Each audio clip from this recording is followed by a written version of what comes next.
നമസ്കാരം. വേദാസിൻ്റെ physics online ക്ലാസ്സുകളിലേക്ക് എല്ലാവർക്കും സ്വാഗതം.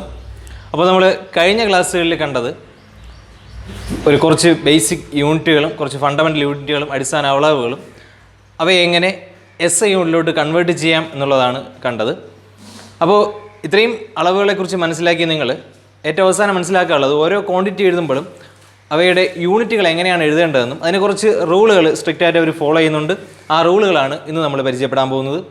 അപ്പോൾ നിങ്ങൾക്കറിയാവുന്ന യൂണിറ്റാണ്, നമ്മൾ പഠിച്ചതുമാണ്. നമ്മളിപ്പോൾ ഡിസ്റ്റൻസിനെ, ദൂരത്തെ മീറ്റർ എന്ന് പറയുന്ന യൂണിറ്റിലാണ് എഴുതുന്നത്. അതുപോലെ തന്നെ ടൈം, സെക്കൻഡ് എന്ന് പറയുന്ന യൂണിറ്റിലാണ് എഴുതുന്നത്. കിലോഗ്രാം, അതായത് എന്തിൻ്റെ യൂണിറ്റാണ്? മാസിൻ്റെ യൂണിറ്റാണ് കിലോഗ്രാം എന്ന് പറയുന്നത്. ഓക്കെ, അപ്പോൾ നിങ്ങളിത് എഴുതിയേക്കുമ്പോൾ നോർമലായിട്ട് നിങ്ങളങ്ങ് എഴുതി പോകാറാണ് പതിവ്. അപ്പോൾ എഴുതുമ്പോൾ ശ്രദ്ധിക്കേണ്ട കാര്യം എത്രയാണ്, ഇതൊന്ന് ശ്രദ്ധിച്ചാൽ മതി. നമ്മൾ യൂണിറ്റ് എഴുതുമ്പോൾ എപ്പോഴും സ്മോൾ ലെറ്റേഴ്സാണ് യൂസ് ചെയ്യേണ്ടത്. ഇവിടെ മീറ്റർ എന്ന് എഴുതിയേക്കുമ്പോൾ ഇവിടെ ഉപയോഗിച്ചിരിക്കുന്ന M സ്മോൾ ലെറ്ററാണ്. ഇതിനകത്ത് വരുന്ന മീറ്റർ എന്ന് പറയുന്നത് റെപ്രസെൻറ്റ് ചെയ്യുന്ന M സ്മോൾ ലെറ്ററായിട്ടാണ് എഴുതുന്നത്. അതുപോലെ തന്നെ സെക്കൻഡ് സ്മോൾ ലെറ്ററിലാണ് എഴുതിയിരിക്കുന്നത്. കിലോഗ്രാം എന്ന് പറയുന്നതിൽ കണ്ടോ, കിലോഗ്രാമിൽ K സ്മോൾ ലെറ്ററാണ്, G സ്മോൾ ലെറ്ററിലാണ് എഴുതിയിരിക്കുന്നത്. അപ്പോൾ കിലോഗ്രാം എന്നൊക്കെ എഴുതി ഇങ്ങനെയാണ്. ഓക്കെ, അപ്പോൾ ഇങ്ങനെ യൂണിറ്റ് എഴുതുമ്പോൾ സ്മോൾ ലെറ്ററിൽ എഴുതാനായിട്ട് ശ്രദ്ധിക്കണം. പക്ഷേ ചില സ്ഥലത്ത് ഇതിനൊരു ചെറിയ വ്യത്യാസം വരും. അതായത് നിങ്ങൾക്കിപ്പോൾ അറിയാം, ഫോഴ്സ് എന്ന് പറയുന്ന അല്ലെങ്കിൽ ബലം എന്ന് പറയുന്ന ഒരു ക്വാണ്ടിറ്റി നിങ്ങൾ പഠിച്ചിട്ടുണ്ട്. അപ്പോൾ ഫോഴ്സ് എന്ന് പറയുന്ന ക്വാണ്ടിറ്റി പഠിക്കുമ്പോൾ അതിൻ്റെ യൂണിറ്റ് നിങ്ങൾക്കറിയാം. ഫോഴ്സിൻ്റെ യൂണിറ്റ് എന്തുവാ? നിങ്ങൾ ന്യൂട്ടൺ ആണെന്ന് പഠിച്ചിട്ടുണ്ട്.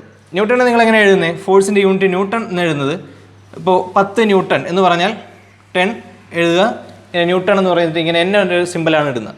ഓക്കെ, അപ്പോൾ അവിടെ ശ്രദ്ധിക്കാനുള്ളത്, നേരത്തെ ഞാൻ പറഞ്ഞത് സ്മോൾ ലെറ്റേഴ്സിലാണ് എഴുതുന്നത് എന്നുള്ളതാണ്. പക്ഷേ ഇവിടെ എഴുതിയിരിക്കുന്നത് എന്തുവാ? ക്യാപിറ്റൽ ലെറ്ററിലാണ് എന്നെ എഴുതിയിരിക്കുന്നത്. ഓക്കെ, അപ്പോൾ അതിനുള്ള കാരണം എന്ന് പറയുന്നത്, ഈ ന്യൂട്ടൺ എന്ന് പറയുന്നത് ഒരു സയൻറ്റിസ്റ്റിൻ്റെ പേരാണ്. കേട്ടില്ലേ? Sir Isaac Newton. അദ്ദേഹമാണ് ഈ ഫോഴ്സുമായിട്ട് ബന്ധപ്പെട്ടുള്ള കാര്യങ്ങളൊക്കെ കണ്ടുപിടിച്ചത്. അപ്പോൾ അതുകൊണ്ട് തന്നെ ന്യൂട്ടൻ്റെ ഫസ്റ്റ് ലാ, സെക്കൻഡ് ലാ, തേർഡ് ലാ ഒക്കെ ഉണ്ട്. അതൊക്കെ നിങ്ങൾ പഠിച്ചിട്ടുള്ളതാണ്. അപ്പോൾ അതുകൊണ്ട് ഒരു സയൻറ്റിസ്റ്റിൻ്റെ പേരിൽ നിന്ന് വന്ന യൂണിറ്റ് ആയതുകൊണ്ടാണ് ഇതിനെന്ത് കൊടുക്കുന്നത്? ക്യാപിറ്റൽ ലെറ്റർ കൊടുക്കുന്നു. അപ്പോൾ ആ ഒരു റൂൾ നിങ്ങൾ മനസ്സിലാക്കണം. നോർമലായിട്ട് യൂണിറ്റ് എഴുതുമ്പോൾ സ്മോൾ ലെറ്റേഴ്സാണ് യൂസ് ചെയ്യേണ്ടത്. സെക്കൻഡിൽ കാണാം മീറ്റർ, കിലോഗ്രാം, ഇതിലൊക്കെ എഴുതിയിരിക്കുന്നത് സെക്കൻഡ്, അതായത് യൂണിറ്റുകൾ എഴുതിയിരിക്കുന്നത് സ്മോൾ ലെറ്റേഴ്സിലാണ്. ഒരു സയൻറ്റിസ്റ്റിൻ്റെ പേരിലോട്ട് വരുമ്പോൾ, സയൻറ്റിസ്റ്റിൻ്റെ പേരിൽ നിന്നാണ് യൂണിറ്റ് വരുന്നതെന്നുണ്ടെങ്കിൽ നമ്മളവിടെ യൂണിറ്റ് എഴുതുന്നത് ക്യാപിറ്റൽ ലെറ്റേഴ്സിലാണ്. അതുകൊണ്ടാണ് ഐസക് ന്യൂട്ടൻ്റെ പേരിൽ നിന്ന് വന്നതുകൊണ്ട് ഫോഴ്സിൻ്റെ യൂണിറ്റ് എഴുതുമ്പോൾ ക്യാപിറ്റൽ ലെറ്റർ എന്നാണ് ഡിനോട്ട് ചെയ്യുന്നത്. അതുപോലെ നിങ്ങൾ വോൾട്ടേജ് അല്ലെങ്കിൽ പൊട്ടൻഷ്യൽ ഡിഫറൻസ് എന്ന് പറഞ്ഞൊരു ക്വാണ്ടിറ്റി പഠിച്ചതാണ്. ആ പൊട്ടൻഷ്യൽ ഡിഫറൻസ് അല്ലെങ്കിൽ വോൾട്ടേജ് പഠിച്ച സമയത്ത് വോൾട്ടേജ് എത്ര, അല്ലെങ്കിൽ ഇപ്പോൾ ബാറ്ററിയിൽ നിങ്ങൾ വോൾട്ടേജ് കാണുമല്ലോ, ബാറ്ററിയുടെ വോൾട്ടേജ് എത്ര എന്ന് അറിയുമ്പോൾ, അല്ലെങ്കിൽ വീട്ടിൽ കിട്ടുന്ന നമ്മുടെ കറണ്ടിൻ്റെ വോൾട്ടേജ് എത്ര എന്ന് ചോദിക്കുമ്പോൾ നമ്മൾ എഴുതുന്നത് 230 വോൾട്ട് എന്നാണ് എഴുതുന്നത്. അവിടെ ഉപയോഗിക്കുന്ന യൂണിറ്റ് V എന്ന് പറയുന്നത് ക്യാപിറ്റൽ ലെറ്ററാണ്. കാരണം ഈ യൂണിറ്റ് വോൾട്ട് എന്ന് പറയുന്നത് വന്നത് അലസാൻഡ്രോ വോൾട്ട എന്ന് പറയുന്ന ഒരു സയൻറ്റിസ്റ്റിൻ്റെ പേരിൽ നിന്നാണ്. സോ നമ്മളവിടെ എന്ത് ലെറ്റർ ഉപയോഗിക്കും? ക്യാപിറ്റൽ ലെറ്റർ ഉപയോഗിക്കും. ഓക്കെ, അതുപോലെ തന്നെ നിങ്ങൾക്ക് പ്രഷർ അറിയാം. പ്രഷർ നേരത്തെ നമ്മൾ പറഞ്ഞത് പൊട്ടൻഷ്യൽ വ്യത്യാസമാണ്, അല്ലെങ്കിൽ വോൾട്ടേജിൻ്റെ കേസാണ്. പിന്നെ ഫോഴ്സ് അല്ലെങ്കിൽ ബലത്തിൻ്റെ കേസ് പറഞ്ഞു. ഇപ്പോൾ അതാ പ്രഷർ അതായത് മർദ്ദമില്ലേ, മർദ്ദം. അപ്പം മർദ്ദത്തിൻ്റെ കേസിൽ യൂണിറ്റ് എന്തുവാ? മർദ്ദത്തിൻ്റെ കേസിൽ യൂണിറ്റ് ഇങ്ങനെ കണ്ടിട്ടുണ്ട്, പാസ്കൽ. പാസ്കലാണ് മർദ്ദത്തിൻ്റെ SI യൂണിറ്റ് എന്ന് പറയുന്നത്. ഇവിടെ ശ്രദ്ധിച്ചാൽ മനസ്സിലാവും, നേരത്തെ കിലോഗ്രാം എഴുതിയപ്പോൾ K സ്മോൾ ലെറ്റർ ആയിരുന്നു. അതേസമയം ഇവിടെ നോക്കിയേ, P ക്യാപിറ്റൽ ലെറ്ററാണ് എഴുതിയിരിക്കുന്നത്. കാരണം ഈ പാസ്കൽ എന്ന് പറയുന്നത് ഒരു സയൻറ്റിസ്റ്റിൻ്റെ പേരിൽ നിന്ന്, പാസ്കൽ എന്ന് പറയുന്നത് സയൻറ്റിസ്റ്റാണ്, അദ്ദേഹത്തിൻ്റെ പേരിൽ നിന്ന് വന്ന യൂണിറ്റ് ആയതുകൊണ്ട് അവിടെ എന്ത് ഉപയോഗിക്കുന്നു? ക്യാപിറ്റൽ ലെറ്റർ ഉപയോഗിക്കുന്നു. ഓക്കെ, അപ്പോൾ അതാണ് രണ്ടാമത്തെ റൂള്. ഒന്നാമത്തെ റൂള്, നോർമലായിട്ട് യൂണിറ്റിൽ എഴുതുന്നത് സ്മോൾ ലെറ്റേഴ്സിലാണെങ്കിലും സയൻറ്റിസ്റ്റിൻ്റെ പേരിൽ നിന്ന് വരുന്ന യൂണിറ്റുകളെല്ലാം നമ്മൾ ക്യാപിറ്റൽ ലെറ്റർ ഉപയോഗിച്ചാണ് ഡിനോട്ട് ചെയ്യുന്നത്. പക്ഷേ അവിടെ ശ്രദ്ധിക്കാനുള്ള വേറൊരു കേസ്, ഇപ്പോൾ പാസ്കൽ എന്ന് ഇങ്ങനെ എഴുതും. ഇനി ഇതിനെ ലെറ്റേഴ്സിൽ എഴുതി കഴിഞ്ഞാൽ എങ്ങനെ എഴുതും? സ്മോൾ ലെറ്ററിൽ മാത്രമേ എഴുതാവൂ. പാസ്കൽ അല്ലെങ്കിൽ ന്യൂട്ടൺ എന്ന് പറയുമ്പോൾ എങ്ങനെ എഴുതും? NEWTON ഇങ്ങനെ എഴുതിയാൽ ശരിയാണോ? ഇത് തെറ്റാണ്. നമ്മൾ ന്യൂട്ടൺ എന്ന് ക്യാപിറ്റൽ ലെറ്റർ എന്നിട്ട് ഡിനോട്ട് ചെയ്യുമെങ്കിലും ന്യൂട്ടൺ എന്ന് യൂണിറ്റായിട്ട് എഴുതുമ്പോൾ 10 ന്യൂട്ടൺ എന്ന് എഴുതുമ്പോൾ സ്മോൾ ലെറ്ററിൽ തന്നെ എഴുതണം. ഓക്കെ, അപ്പോൾ നമ്മളിവിടെ കണ്ടത് യൂണിറ്റ് എഴുതുമ്പോൾ സ്മോൾ ലെറ്റേഴ്സാണ് നോർമലി യൂസ് ചെയ്യുന്നത്. അപ്പോൾ സയൻറ്റിസ്റ്റുമാരുടെ പേര് വരുമ്പോഴാണ് അതിൽ നിന്ന് വരുന്ന യൂണിറ്റുകളാണ് ക്യാപിറ്റൽ ലെറ്റർ ഉപയോഗിച്ച് ഡിനോട്ട് ചെയ്യുന്നതെന്ന് പറഞ്ഞു. ഇനി ആ യൂണിറ്റ് തന്നെ ഇപ്പോൾ നേരത്തെ പറഞ്ഞു ന്യൂട്ടൺ എന്ന് പറയുന്നത് ക്യാപിറ്റൽ ലെറ്റർ എന്നെ കൊണ്ട് ഡിനോട്ട് ചെയ്യുമെങ്കിലും ന്യൂട്ടൺ എന്ന് എഴുതുകയാണെങ്കിൽ അതിങ്ങനെയാണ് എഴുതുന്നത്. ഓക്കെ, അപ്പോൾ ജസ്റ്റ് ഒരു എക്സാമ്പിൾ, ദ ടെമ്പറേച്ചറിൻ്റെ യൂണിറ്റ് എന്തുവാ? കെൽവിൻ എന്ന് നിങ്ങൾക്കറിയാം. അപ്പോൾ കെൽവിൻ എന്ന് പറയുന്ന ഒരു സയൻറ്റിസ്റ്റിൻ്റെ പേരിൽ നിന്ന് ഡിറൈവ് ചെയ്ത് വന്ന യൂണിറ്റാണ്. അങ്ങനെയാണെന്നുണ്ടെങ്കിൽ കെൽവിനെ നിങ്ങൾക്ക് ഡിനോട്ട് ചെയ്യുന്ന ലെറ്റർ അറിയാം. ഇപ്പോൾ ടെമ്പറേച്ചർ 373 കെൽവിൻ എന്നെങ്ങനെ എഴുതും? സ്മോൾ ലെറ്ററിൽ എഴുതുമോ ക്യാപിറ്റൽ ലെറ്ററിൽ എഴുതുമോ? അപ്പോൾ ഒരു സയൻറ്റിസ്റ്റിൻ്റെ പേരിൽ നിന്ന് വന്നതുകൊണ്ട് തന്നെ അതെങ്ങനെ എഴുതണം? ക്യാപിറ്റൽ ലെറ്ററിലാണ് അതിൻ്റെ യൂണിറ്റ് എഴുതാനുള്ളത്. അപ്പോൾ ഒരു എക്സാമ്പിൾ, ജസ്റ്റ് ഒരു എക്സാമ്പിൾ, കെൽവിൻ എന്ന് ഞാൻ ഇങ്ങനെ എഴുതുന്നതാണോ ശരിയെന്ന് വെച്ചാൽ ഇത് രണ്ടിൽ ഏതാണ് ശരി? ഇതായിരിക്കും ശരി അല്ലേ? കാരണം കെൽവിൻ എന്ന് എഴുതുമ്പോൾ യൂണിറ്റ് എഴുതുമ്പോൾ മാത്രമേ ക്യാപിറ്റൽ ലെറ്റർ ഉപയോഗിക്കുകയുള്ളൂ. അല്ലാതെ കെൽവിൻ എന്ന് ലെറ്റേഴ്സിൽ എഴുതുകയാണെങ്കിൽ സ്മോൾ ലെറ്റർ തന്നെ യൂസ് ചെയ്യണം. ഇതാണ് ശരിയായിട്ടുള്ള രീതി.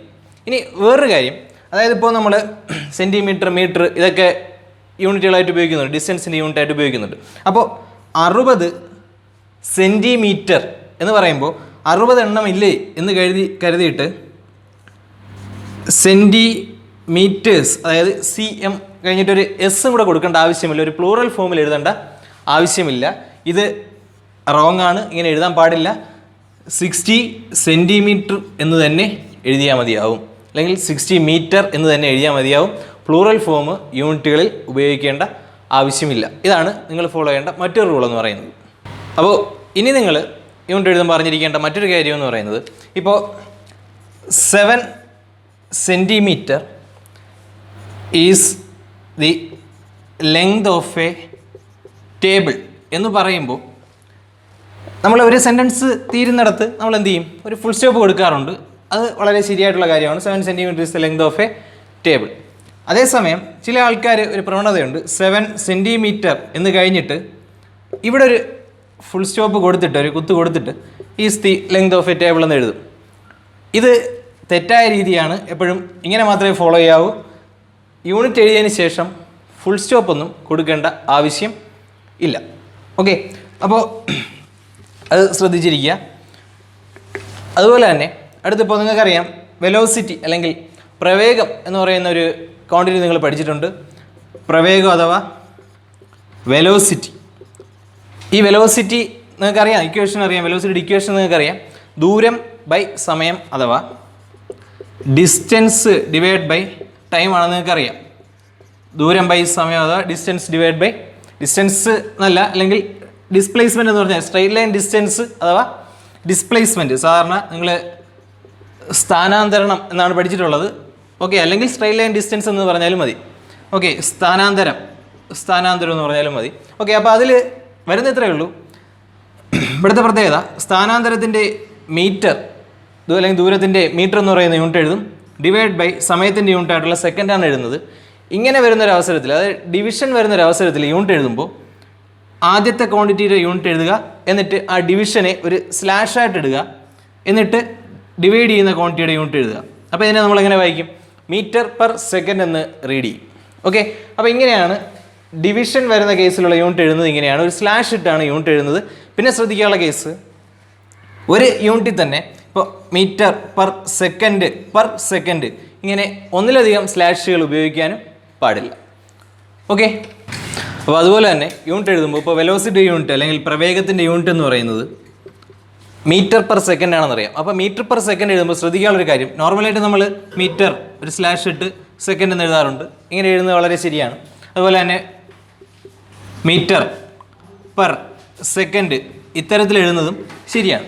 ഓക്കെ, ആ യൂണിറ്റിൻ്റെ പേര് അതേ കണക്ക് തന്നെ മീറ്റർ പെർ സെക്കൻഡ് എന്ന് എഴുതുന്നത് ശരിയാണ്. ഇങ്ങനെ സിമ്പിൾ ഇട്ട് എഴുതുന്നതും ശരിയാണ്. എന്നാൽ ചില അവസരങ്ങളിൽ ചില ആൾക്കാർ മീറ്റർ പെർ സെക്കൻഡ് ഇതേ കണക്ക് യൂണിറ്റിൻ്റെ നൈമും സിമ്പലും ഒരുമിച്ച് മിക്സ് ചെയ്ത് എഴുതുന്ന ഒരു പ്രവണത കാണാറുണ്ട്. അത്തരത്തിൽ എഴുതുന്നത് തെറ്റായ രീതിയാണ്. അങ്ങനെ എഴുതാൻ പാടില്ല. അങ്ങനെ യൂണിറ്റ് ഒരിക്കലും എഴുതരുത്. യൂണിറ്റ് എഴുതുമ്പോൾ ശ്രദ്ധിക്കേണ്ട കാര്യം, ഒരിക്കലും യൂണിറ്റിൻ്റെ നൈമും അതിൻ്റെ സിമ്പലും മിക്സ് ചെയ്ത് എഴുതാൻ പാടില്ല. യൂണിറ്റ് എഴുതുമ്പോൾ ഒന്നെങ്കിൽ സിമ്പിൾ മാത്രമായിട്ട് എഴുതുക, മീറ്റർ പെർ സെക്കൻഡ്. ഓക്കെ, ഇപ്പോൾ ഡെൻസിറ്റിയുടെ യൂണിറ്റ് നിങ്ങൾക്കറിയാം, കിലോഗ്രാം പെർ മീറ്റർ ക്യൂബാണ്. ഇതിങ്ങനെ എഴുതിയാൽ മതി. അല്ലെങ്കിൽ യൂണിറ്റിൻ്റെ പേരായിട്ട് എഴുതണം, നൈമായിട്ട് എഴുതണം, മീറ്റർ പെർ സെക്കൻഡ് അല്ലെങ്കിൽ kilogram per metre cube, kilogram per cubic metre എന്ന് തന്നെ എഴുതണം. ഓക്കെ, അപ്പോൾ അങ്ങനെയാണ് എഴുതാനുള്ളത്, മിക്സ് ചെയ്ത് എഴുതാനായിട്ട് പാടില്ല. അതുപോലെ തന്നെ മറ്റൊരു കാര്യം ശ്രദ്ധിക്കേണ്ടത്, ഇപ്പോൾ നിങ്ങൾ ടെമ്പറേച്ചറിൻ്റെ യൂണിറ്റ് എഴുതുകയാണ്.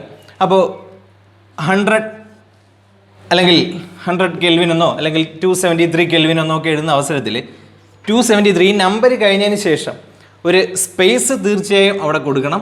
സ്പേസ് കൊടുത്തതിന് ശേഷം മാത്രമേ അതിൻ്റെ യൂണിറ്റ് എഴുതാൻ പാടുള്ളൂ. ഇതാണ് ശരിയായ രീതിയിൽ യൂണിറ്റ് എഴുതുന്നത്.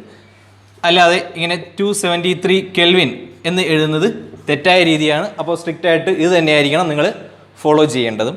അടുത്ത് യൂണിറ്റ് എഴുതുമ്പോൾ ശ്രദ്ധിക്കേണ്ട വേറൊരു കാര്യം എന്ന് പറയുന്നത്, ഇപ്പോൾ നിങ്ങൾ ഒരു റോപ്പിൻ്റെയോ അല്ലെങ്കിൽ ഒരു റോഡിൻ്റെയോ ഒക്കെ ലെങ്ത് മെഷർ ചെയ്യുക.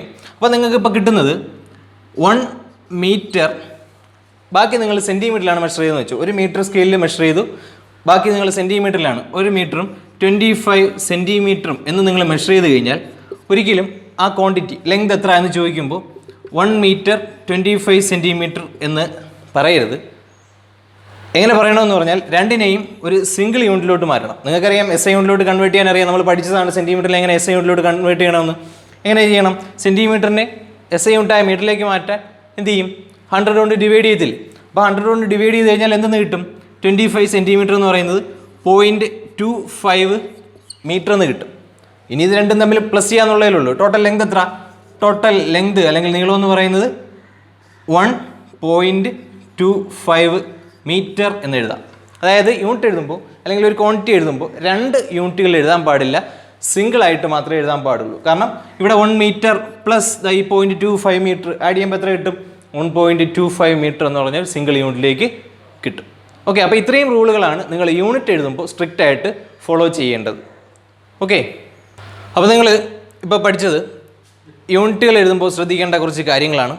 ഇനി നിങ്ങൾ ഒരു കാര്യം കൂടെ ഇതുമായിട്ട് റിലേറ്റ് ചെയ്ത് യൂണിറ്റും അതിൻ്റെ അളവുകളുമായിട്ടൊക്കെ ബന്ധപ്പെട്ട് ഒരു കാര്യം കൂടെ അറിഞ്ഞിരിക്കണം. അതായത് കുറച്ച് നമ്മൾ പഠിച്ചത് ഫണ്ടമെൻ്റൽ യൂണിറ്റുകളാണ്. അപ്പോൾ ടൈം, മാസ്, സമയം, മാസ്, ദൂരം എന്നീ ഫണ്ടമെൻ്റൽ യൂണിറ്റുകളാണ് പഠിച്ചത്. ഇനി ഇതല്ലാതെ മറ്റു കുറച്ച് യൂണിറ്റുകളുണ്ട്. അതായത് നിങ്ങൾക്ക് ഇപ്പോൾ മാത്സിലൊക്കെ വളരെയേറെ ഉപയോഗിക്കേണ്ടി വരുന്ന ഒന്നാണ് ഏരിയ അല്ലെങ്കിൽ പരപ്പളവെന്ന് പറയും. ഓക്കെ, പരപ്പളവിനെ സംബന്ധിച്ച് നിങ്ങൾക്കൊരു യൂണിറ്റ് നിങ്ങൾക്ക് അറിയത്തില്ല. അതുപോലെ തന്നെ വോളിയം അല്ലെങ്കിൽ വ്യാപ്തം എന്ന് പറയുന്നത്, ഇതിൻ്റെ യൂണിറ്റ് നിങ്ങളോട് ചോദിച്ചാൽ നിങ്ങൾക്ക് അറിയത്തില്ലായിരിക്കും, ചില ആൾക്കാർക്കൊന്നും അറിയത്തില്ലായിരിക്കും. അപ്പോൾ ഈ യൂണിറ്റ് എങ്ങനെ കണ്ടുപിടിക്കും? വളരെ സിമ്പിളാണ് ഇതിൻ്റെ യൂണിറ്റ് കണ്ടുപിടിക്കുന്ന രീതി. അതായത് വേറെ ഒന്നുമില്ല, നിങ്ങൾക്ക് ഏരിയ അല്ലെങ്കിൽ പരപ്പളവ് എന്ന് പറയുന്ന ക്വാണ്ടിറ്റി എങ്ങനെയാണ് കണ്ടുപിടിക്കേണ്ടതെന്നറിയാം. ഓക്കെ, ഏരിയ എങ്ങനെയാണ് കണ്ടുപിടിക്കുന്നത്? ഇപ്പോൾ ഒരു റെക്റ്റാങ്കിൾ, ഒരു ചതുരം അല്ലെങ്കിൽ ചതുരത്തിൻ്റെ ഏരിയ എങ്ങനെയാണ് കണ്ടുപിടിക്കുന്നത്? നിങ്ങൾക്കറിയാം, ലെങ്ത് ഇൻറ്റു ബ്രെഡ്ത്ത് എന്ന രീതിയിലല്ലേ അത് കണ്ടുപിടിക്കുന്ന. ഓക്കെ, അതായത് നീളം ഗുണം വീതി. ഓക്കെ, അപ്പോൾ ഒരു ക്വാണ്ടിറ്റി കിട്ടിക്കഴിഞ്ഞാൽ അതിൻ്റെ യൂണിറ്റ് എഴുതാനായിട്ട് ഫസ്റ്റ് നമ്മൾ അറിഞ്ഞിരിക്കേണ്ടത് അതിൻ്റെ ഇക്വേഷനാണ്. ഇക്വേഷൻ ഉണ്ട് എന്നുണ്ടെങ്കിൽ തീർച്ചയായും നമുക്കതിൻ്റെ SI യൂണിറ്റ് എഴുതാനായിട്ട് പറ്റും. ഇത്രയേ ഉള്ളൂ, വളരെ സിമ്പിളാണ്. കാരണം നിങ്ങൾക്ക് നീളത്തിൻ്റെ യൂണിറ്റ് അറിയാം. നീളം എന്ന് പറയുന്നത് ഒരു ഡിസ്റ്റൻസ് ആണ്, ഒരു ദൂരമാണ്. അപ്പോൾ നീളത്തിൻ്റെ യൂണിറ്റ് നിങ്ങൾ മീറ്റർ ആണെന്ന് പഠിച്ചിട്ടുണ്ട്. ഓക്കെ, അതുപോലെ തന്നെ വീതി എന്ന് പറഞ്ഞാൽ ഒരു ഡിസ്റ്റൻസ് ആണ്, ഒരു ദൂരമാണ്. അപ്പോൾ അതിൻ്റെ യൂണിറ്റും മീറ്ററാണ്. ഓക്കെ, ഇവിടെ ഇത് രണ്ടും കൂടെ മൾട്ടിപ്ലൈ ചെയ്തേക്കുകയാണ്. അപ്പം മീറ്റർ ഇൻറ്റു മീറ്റർ എന്ന് പറയുന്നത് ഇത്രയേ ഉള്ളൂ, സിമ്പിളായിട്ട് മീറ്റർ സ്ക്വയർ ആവും. അതായത് ഏരിയ എന്ന് പറയുന്ന ക്വാണ്ടിറ്റിയുടെ യൂണിറ്റ് മീറ്റർ സ്ക്വയർ ആണ്. അപ്പോൾ മാത്സ് ഒക്കെ ചെയ്യുന്ന അവസരങ്ങളിൽ റെക്റ്റാങ്കിളിൻ്റെ ഏരിയ കണ്ടുപിടിക്കുക, ചതുരത്തിൻ്റെ ഏരിയ കണ്ടുപിടിക്കുക, അല്ലെങ്കിൽ ട്രയാങ്കിളിൻ്റെ ഏരിയ കണ്ടുപിടിക്കുക, അങ്ങനെയൊക്കെ പറഞ്ഞു കഴിയുമ്പോൾ ഏരിയ എന്നതിൻ്റെ യൂണിറ്റ് നിങ്ങളപ്പോൾ ഓർത്തെഴുതണം, എന്തുമായിരിക്കും? മീറ്റർ സ്ക്വയർ ആയിരിക്കും. അപ്പോൾ അതേ കണക്ക് ഇപ്പോൾ വോളിയം വ്യാപ്തം, അതിൻ്റെ യൂണിറ്റ് എങ്ങനെ കണ്ടുപിടിക്കും? നിങ്ങൾക്കറിയാം, വോളിയത്തിൻ്റെ ഇക്വേഷൻ നിങ്ങൾക്കറിയാം, എന്തുവാണ്? Length into breadth into height. ഞാനീ പറയുന്ന ഒരു എന്തിൻ്റെതാണ്? ക്യൂബിൻ്റെതാണ്. ഈ ക്യൂബിൻ്റെ volume length into breadth into height എന്നുള്ളതാണ്. അപ്പോൾ നീളം ഇൻറ്റു വീതി ഇൻറ്റു ഉയരം.